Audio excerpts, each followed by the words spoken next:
Hello, my name is Emanuele Di Lorenzo, and I'm a professor and director of the program in Ocean Science and Engineering at the Georgia Institute of Technology in the United States.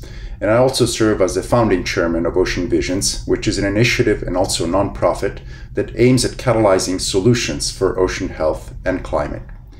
Joining me today are Brad Ack, Executive Director and Chief Innovation Officer of Ocean Visions, and also Fiorenza Micheli, Professor and Co-Director of the Stanford Center for Ocean Solutions, and also co-founder of Ocean Visions.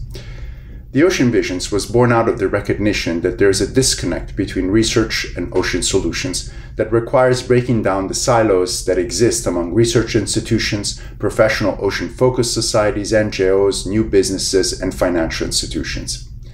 In 2019, a group of leading research and academic institutions joined together to establish Ocean Vision as a network to create and deploy equitable, durable, and scalable ocean solutions to the growing crisis in our climate and ocean.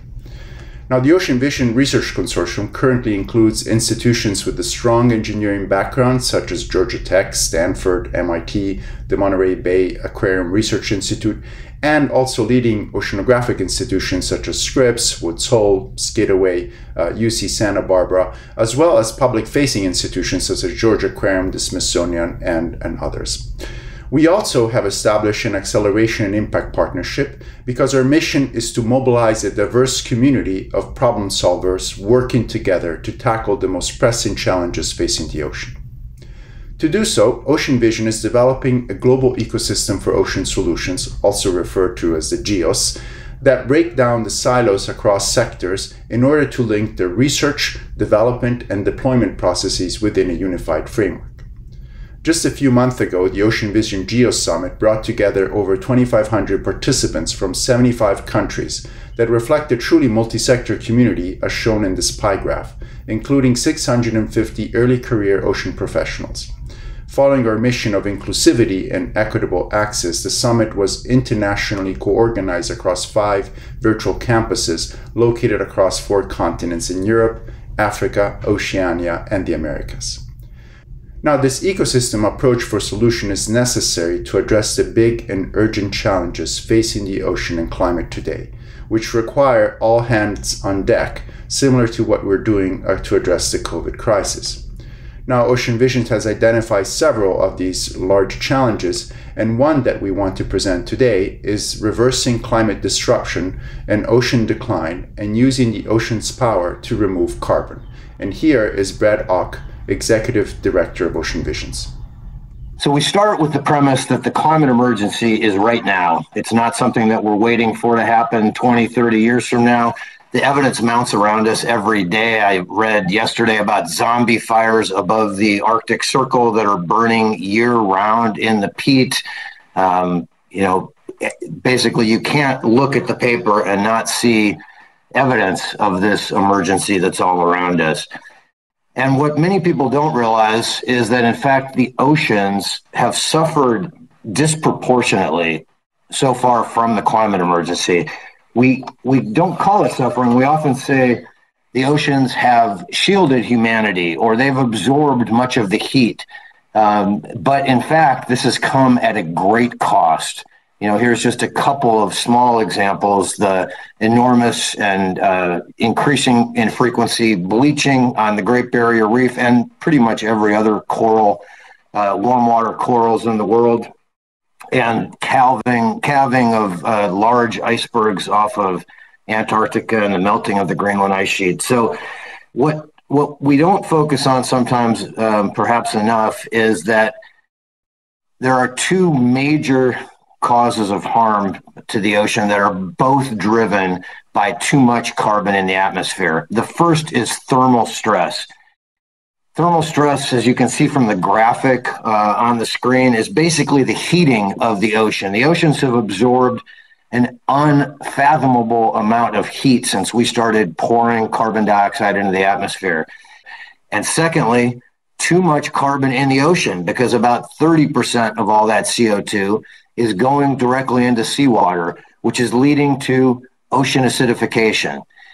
Thermal stress and chemical stress, there's only one way that we turn these off in the oceans, and that is reducing overall concentrations of atmospheric CO2 and oceanic CO2. Both are important. If you just take it out of the atmosphere, the oceans will respire CO2 back into the atmosphere because they live in dynamic equilibrium. So we have to tackle both. And sadly, current action and policy to do this are wholly inadequate. And we all know this. That's why we're here. That's why we get up every day and work on these issues. But the graphic on the left is basically a plot of international climate agreements, including obviously the Paris Agreement in 2016, with basically against rising emissions. So these agreements have done nothing to slow down emissions. In fact, they've intensified. The graphic on the right is from the statistical review of world energy put out by none other than BP, and it shows greenhouse gas emissions continuing to rise, investments in fossil fuels continuing to rise, and an enormous dependence on fossil energy. And an average annual growth in CO2 emissions over the last few years greater than the 10-year average. So our current climate plan is failing. Secondly, we're aimed at a target that I would argue is dangerously unsafe, this 1.5 target. And I know people say that it's science. It's actually political science. It's not science. Scientists will tell you, as you can see in the graphic on the right, that we're already at unsafe global temperature increases, and that as we inch up, it gets more and more unsafe. So 1.5 is just less dangerous than 2, but it is still dangerous. And it's also obviously very dangerous for the oceans. And you'll see, if you can read the slide, some of the things across the bottom, like warm water corals, are already in the red at 1 degree. So the other part about the 1.5 target is we have this really unfortunate thing called feedback loops. They're perversely called positive feedback loops, but they're anything but positive. These are parts of the global system that, as they warm, actually contribute more to climate warming. So things like the loss of Arctic ice, which allows more absorption of heat into the Arctic Ocean rather than reflecting it into the atmosphere, which is actually responsible for about 30% of all the global heating so far. So as temperatures go up, these feedback loops start to contribute more to the problem, and they make the hill that we have to climb even bigger. So we need a new climate plan. We need a new climate plan for the ocean. We need a new climate plan for humanity. Currently, most of our focus is on number 1 in this graphic, which is decarbonizing. That's cutting the future emissions of carbon. Absolutely important. We have to do it. We've been working on it for 45 years, haven't made a huge dent. We're poised to make rapid change, but at this point, we're too late to be able to rely just on that tool alone. So now we need to add what are called negative emissions, which is really just nothing more than the cleanup of legacy CO2 pollution. And then there's a third component I'm not going to get into today, which is ecosystem life support, which is we have to slow down those tipping points. But let's just talk about the first two for the moment. So decarbonization, I've already mentioned, is going to require unprecedented transformations. These are words from the IPCC report on a 1.5 target. They require rapid and far-reaching transitions. The International Energy Agency had a report just this week that said we'd need to essentially start shutting down all coal-fired power plants and not building any new ones right away to achieve this target. And that's clearly not happening. So that's where we need to move to Plan B, adding it to Plan A, which is cleaning up this legacy of pollution. And I would posit that this legacy of pollution is like a Superfund site, which is a U.S. program to clean up long-lived toxins that have accumulated in the biosphere. Again, from the 1.5 report of the IPCC, they have shown that all pathways that will limit global warming to 1.5 require removing very large amounts of carbon, in addition to reducing emissions. Going beyond a 1.5 target will require even more. Now, Here's where we get to the carbon, the role of the ocean in carbon capture and storage. The ocean already cycles enormous quantities of carbon, and it has the capacity to do more, basically by employing biomimicry and geomimicry, essentially accelerating, accentuating, and emphasizing some of the things the ocean already does. There are a number of different ocean-based pathways, from what we call biotic, which are plant-based, either macroalgae or microalgae, to abiotic, which are things that are more industrial, like dissolving alkaline or silicate materials into the oceans. We at Ocean Visions have been working on a series of roadmaps, technology roadmaps for ocean-based carbon dioxide removal, because basically this area has remained very underinvested as a pathway for carbon removal relative to terrestrial approaches like planting trees or biochar or BECCS, bioenergy with carbon capture and storage. And so to address this sort of lack of investment and lack of awareness, we've convened experts over the past year from across the globe to really understand what are the ocean-based carbon dioxide removal technologies that are available, what are the current states of technological readiness, and what is needed in order to move these fields forward. We looked at three big domains that you see there in the middle of the screen: macroalgae cultivation and sequestration, so that's seaweed; ocean alkalinity enhancement, which is putting alkaline material into the water in order to interact with CO2 in the seawater and actually remove CO2 from the atmosphere; and then electrochemical approaches, which is using electricity, needs to be renewable, to separate carbon dioxide, ions out of seawater.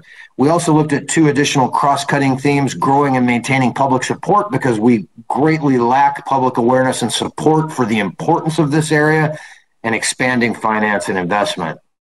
You can see these maps at oceanvisions.org. This is what they look like. They're designed to be very interactive. So when you click on one, right now only macroalgae is up. You will see this graphic, which shows you basically the technological readiness, the obstacles, the development needs, and in that lower left corner, what we call the first order priorities. And these are the things that we are galvanizing effort and attention around. And so this is just a click into the first order priorities. Basically, we are working to get more an array of controlled field trials across the globe on growing and sinking seaweed. We're working to build and maintain public support, and we're working really hard to unlock more investment. So I would encourage you to visit this. And also there's going to be, as we add functionality here in the next days and weeks, a way to actually become an authorized user, to be part of a community that is working on key pieces of these roadmaps. We cannot solve the climate crisis without addressing the crisis in the ocean, and we cannot solve the ocean crisis without addressing the climate crisis. Cleaning up carbon dioxide removal has to become part of the agenda, and we have to expand greatly our attention to cleaning up carbon dioxide removal, and the oceans can play an enormous role in all of this. You have seen an example of activating a multi-sector community to co-design, develop, and deploy ocean-based solutions for carbon dioxide removal and climate change reversal. This approach is the foundation of the global ecosystem for ocean solutions that Ocean Visions and the Stanford Center for Ocean Solutions are developing with other partners around the world to advance system-level solutions to the ocean and climate crisis. We are excited to announce that on June 8th, the Global Ecosystem for Ocean Solutions, GEOS, was officially recognized and endorsed as one of 28 programs of the United Nations Decade of Ocean Science for Sustainable Development. The GEOS program provides a unique opportunity and platform under the United Nations umbrella to advance effective and equitable solutions to some of the greatest challenges that humanities and our planets are facing. These solutions not only include harnessing the ocean power to remove carbon dioxide, as we've just heard from Brad today, but also designing marine circular economies for sustainable development, development technologies and strategies for climate adaptations of coastal systems and communities, building a climate resilient aquatic food system, and ultimately promoting healthy ocean and healthy people. So please join us in our mission in any way you can. We need to bring all hands on deck to bring global action to solve the ocean and climate crisis. Thank you.